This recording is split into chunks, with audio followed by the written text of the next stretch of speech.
धन्यवाद मंचासीन।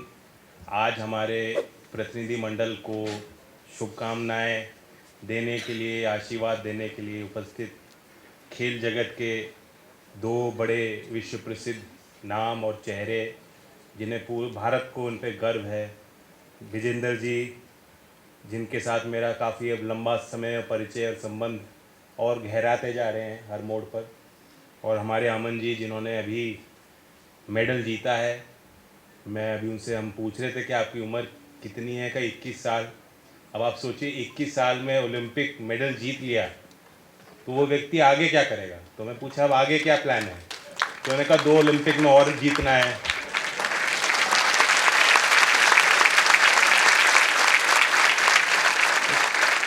Clarity of thinking, बिल्कुल दो टूक जवाब दे दिया, 10 सेकंड नहीं लगाई, जवाब सीधा हाजिर जवाबी जिसे कहते हैं। उन्होंने कहा जीतना है, मेडल जीतेंगे और जीतेंगे। और शर्मन जी जो क्रिएटर इकोनॉमी में काम करते हैं, आप जैसे बहुत युवाओं को प्रेरणा देते हैं, आपके साथ काम करते हैं, आज ये भी समय निकाल के आए। हमारी मिनिस्ट्री की टीम, NSDC की टीम और हमारे सेक्टर काउंसिल्स, जिन्होंने बहुत सपोर्ट किया, इंडस्ट्री के हमारे पार्टनर्स, आपको तैयार करने में, यहाँ तक पहुँचाने में हमारे इन पार्टनरशिप्स का बड़ा रोल है। क्योंकि ये एक इमर्जिंग एरिया है। अभी विजेंद्र कह रहे थे कि मुझे मालूम नहीं था कि इस तरह का आयोजन होता है और इस तरह का सपोर्ट सरकार दे रही है। ये जो प्रतियोगिता है वाकई एक यूनिक इवेंट है और इस बार लियोन में होने जा रहा है और 70 देश इसमें भाग ले रहे हैं। इंडिया का इस बार शायद अब तक का सबसे बड़ा कंटिंजेंट, जो हमारे 60 लोग जा रहे हैं और 61 स्किल्स को हम टारगेट कर रहे हैं। ये भी है कि पिछली बार हमने अच्छा प्रदर्शन दिया, 11वें स्थान पे हम पहुँचे। हमें उम्मीद है कि इस बार टॉप 10 में हमारी इंडिया की टीम पहुँचेगी आपके प्रयासों से।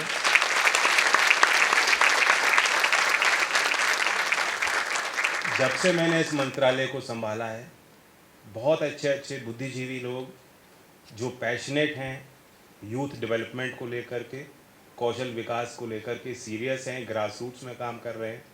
आप सबसे मेरी बातचीत हुई है, मंत्रणा हुई है, हमने संवाद किया है, कभी कभी वाद विवाद भी होगा, लेकिन बहुत कुछ मुझे भी सीखने को मिला है।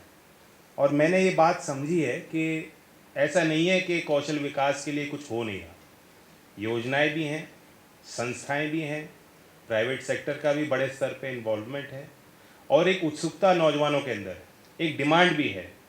इंडस्ट्री भी चाहती है कि सिर्फ हम जो बड़ी प्रतिष्ठित हायर एजुकेशन की संस्थाएं हैं उनके कैंपस में जाके सीधा बच्चों को ना लें, हम बच्चों को आइडेंटिफाई करें जो हम जिनकी कॉम्पिटेंसीज हैं, जो हमारे ऑर्गेनाइजेशन में अच्छी तरह से फिट हो सकते हैं, और उनकी पहचान करके, चिन्हित करके ही उनको हम नौकरी दे पाएँ।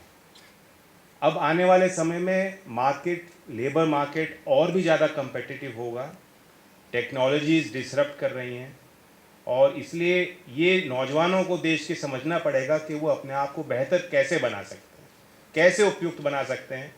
ज़रूरी नहीं है कि आप 10th आपने पास किए कि उसके बाद फॉर्मल एजुकेशन के आपके पास तरीके नहीं, रास्ते नहीं हैं। 12th के बाद आप सोच रहे हैं कि मैं हायर एजुकेशन नहीं करना चाहती या कर पाऊँगा तो मुझे नौकरी नहीं मिलेगी। शॉर्ट टर्म कोर्सेज भी अवेलेबल उनके लिए ऐसे हों कि उनको रोज़गार मिल सके, उनकी एम्प्लॉयबिलिटी बढ़ सके, और जो हायर एजुकेशन परस्यू कर रहे हैं उनके कैंपसेस में वो अपॉर्चुनिटीज़ उनको सामने दिखाई दें। फ्लेक्सिबल लर्निंग पाथवेज, यानी इस फॉर्मल एजुकेशन के पूरे दायरे में, पूरे लाइफ साइकिल में कोई भी यूथ अगर वो ये समझता है कि कोई स्किल का ऑप्शन उनको मिल जाए और वो समझता है कि उसके लिए वो फिट है या उससे उसको लाभ मिलेगा, उसकी एम्प्लॉयबिलिटी बढ़ेगी, तो वह अवसर उनको मिलने चाहिए। नेशनल एजुकेशन पॉलिसी 2020 भी ये हमें मैंडेट देती है कि स्किलिंग का एजुकेशन से हम लगातार एक कन्वर्जेंस के लिए काम करें। वे अपॉर्चुनिटीज़ ग्रास रूट्स लेवल पे हमारे स्कूल्स में, हमारे सेंट्रल स्कूल्स में, हमारे स्टेट रन स्कूल्स में, हमारी प्राइवेट शिक्षण संस्थानों में मिलना चाहिए। तो मैं समझता हूँ कि जो वर्ल्ड स्किल्स का टूर्नामेंट है, कंपटीशन है, और हमने इसका टैगलाइन दिया है कि जीतेगा भारत और विश्व को जीतेंगे कौशल। क्या है tagline? Very good, they know it more than us. तो आप सब एम्बेसडर्स बन गए, आप इंडिया को रिप्रेजेंट कर रहे हो। It's not a small opportunity. मैं ये भी जानता हूँ कि यहाँ तक पहुँचने के लिए आपने लंबी यात्रा तय की है। कई राज्यों से लोग यहाँ आपने यहाँ प्रतिनिधि के तौर पे आप आए हो। 2.5 लाख लोगों ने आवेदन किया कि इंडिया स्किल्स में हम भाग लेना चाहते हैं, और एक बड़ा इवेंट ऑर्गेनाइज किया गया। 2016 से इंडिया स्किल कंपटीशन का एक शुरुआत की है। उसके बाद से हमें बेहतर टैलेंट मिलना शुरू हुआ है, और इस बार तो डिस्ट्रिक्ट लेवल पे भी कई स्टेट्स ने, राज्यों ने शामिल होकर जिला के स्तर पे प्रतियोगिता की। उन प्रतियोगिताओं को जीतने वाले, रीजनल लेवल प्रतियोगिताओं को जीतने वाले और फिर इंडिया स्किल्स में जीतने वाले लोग अब विदेश जा रहे हैं। तो ये बहुत ख़ास अवसर है।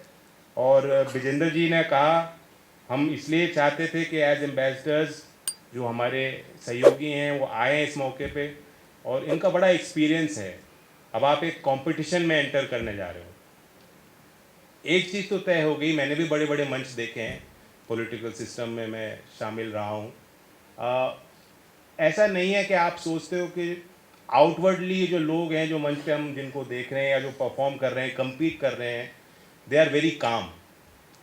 Outwardly they may be calm, but अंदर ही अंदर उनके बहुत हलचल चलती रहती है। And at that stage it is very natural to be nervous. तो विजेंद्र जी ने वो बात की, पता नहीं आपने पकड़ी कि नहीं पकड़ी, कि वो तनाव से कैसे डील करते हैं। वो सोचते हैं कि मैं बिल्कुल जैसे मेरा दिनचर्या है, मैं उसी हिसाब से मैं जा रहा हूँ, कोई बड़ी बात नहीं है। अपने आप को कहते होंगे, प्रिपेयर करते होंगे। What that also means is that एक नर्वसनेस हमेशा होती है। तो इसे nothing to feel upset about. If you feel nervous, take a deep breath, you have to build your own ways of dealing with it. मैं भी आपके साथ जा रहा हूँ, हमारे डेलीगेशन वहाँ मौजूद होगा, हमारे स्टाफ, हमारा पूरा टीम वहाँ पे उपस्थित रहेगी to try and get the best result. But undoubtedly आप सब यहाँ तक पहुँचे हो, देश की नज़र में आप ऑलरेडी जीत चुके हो। आपकी एक बुकलेट में देख रहा था, प्रोफाइल देख रहा था, you are all going to be hot property for global industry. Global industry की नज़र इस कंपटीशन पे होगी। अभी मैं एक नौजवान करण पाटिल से मिला हूँ। He is working in the field of robotics, Sakar robotics, and I was happy to know that in 2018 he was a competitor like you, and now he is leading that organisation. He is giving his leadership to that organization. So definitely this is going to open many pathways for you. But जहाँ भी आप जाओ, आप ज़रूर, हम चाहेंगे कि आप स्किल इंडिया मिशन के साथ आप जुड़े रहिएगा, और हमारे जो भी प्रयास हैं उन्हें जन जन तक पहुँचाने के लिए, ग्रास रूट्स तक ले जाने के लिए एक एम्बेसडर के तौर पे आप अपने हमारे मिशन में जुड़ के उसको आगे बढ़ाइएगा। हम सबका सहयोग और आशीर्वाद आपके साथ रहेगा। Thank you.